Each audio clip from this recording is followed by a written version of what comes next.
Good afternoon to everybody.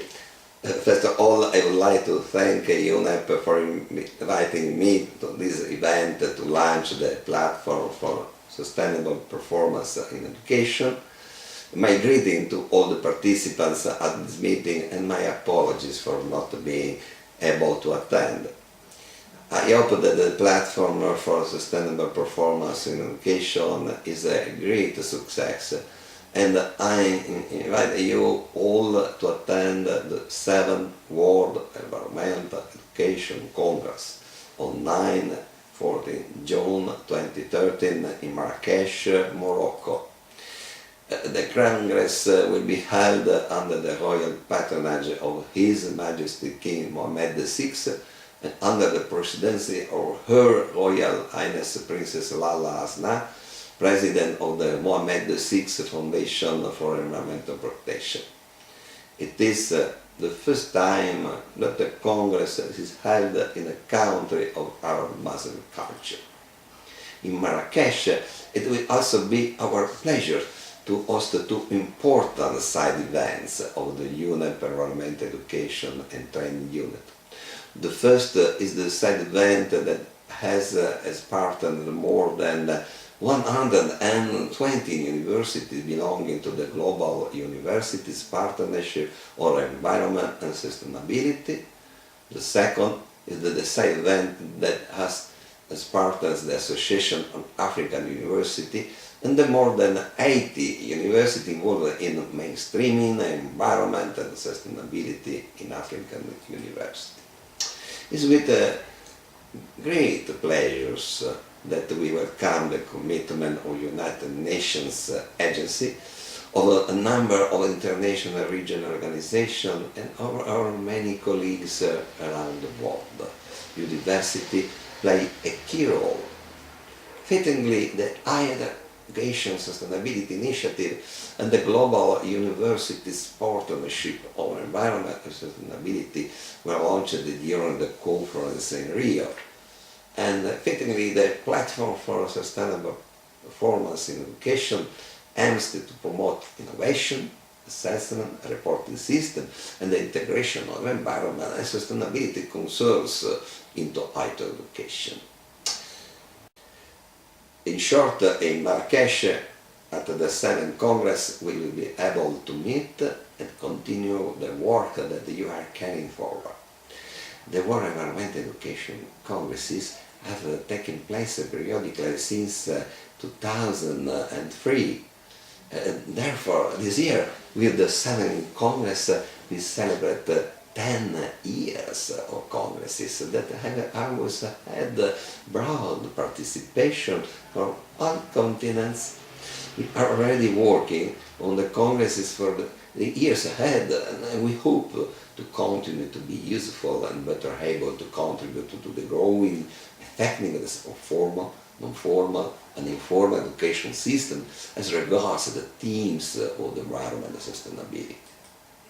The focus of the 7th Congress is environmental education in cities and rural areas, seeking greater harmony. The scale and pace of migration is rising at an unprecedented rate. Migrants are fleeing poverty, hunger, cultural intolerance, conflict, and the effect of environmental deterioration. The theme is highly transversal because, as we know, the urban-rural relationship has a huge environmental and social value and is totally dependent on power relations, urban-rural, northern and southern classes, articulation of the economic power groups, and on the pattern of production and consumption. Moreover, the theme also brings into play urban planning, lifestyles, the relation between humankind and nature and so on. And as always, along with the title theme of the Congress, various other arguments relevant to environmental education will be dealt with, divided into 11 thematic areas. In fact, building a culture of fair equitable and ecological sustainability is an enormous and transversal cross-cutting challenge. Cultures, including the arts or other manifestation of human intellectual achievement, as well as many societal aspects of behaviors, attitudes, belief and way of life, language, customs, values, norms, rules, tools, technology, products, organization, institution.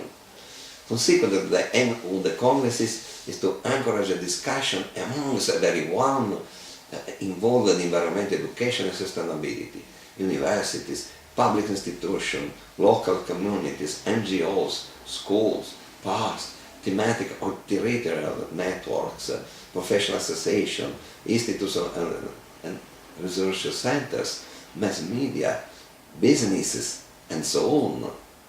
The topics of environment and sustainability are still not integrated enough into teaching and university research.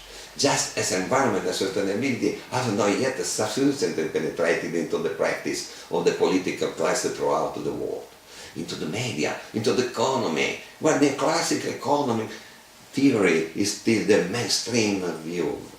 Initiatives such as the one you are launching in Nairobi and all those that are in progress are, in short, absolutely valuable and to be supported. There is a lot of environmental training and or education for sustainability, and these programs are growing, and we have increasing need of them. Nevertheless, there is the risk that economists, engineers, lawyers, sociologists, agronomists, architects, and so on talk about the environment and sustainability without closely examining the epistemological basis, educational framework, and common languages, and without carefully sharing their experiences and views.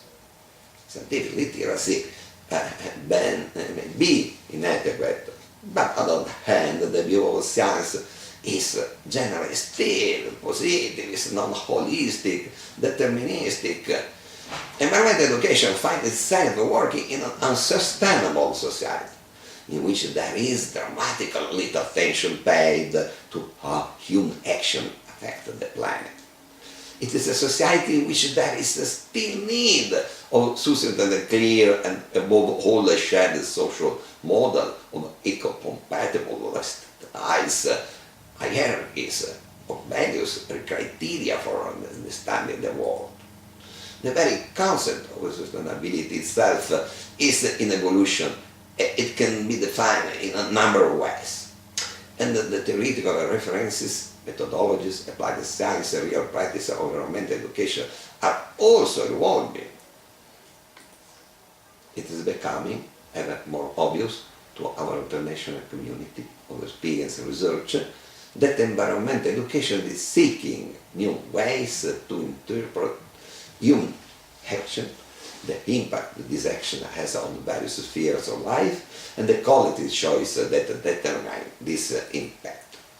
Environmental education faces the challenge of having to clarify the modern socio-environmental and socio-political stakes in order to help provide a more adequate and responsible solution to the problems humankind has created for itself and for the finite planet all humans belong to. It's a very great challenge that must be discussed more and more. So continue your great work, and my thanks again for this occasion. See you in Marrakesh. Thank you for your attention.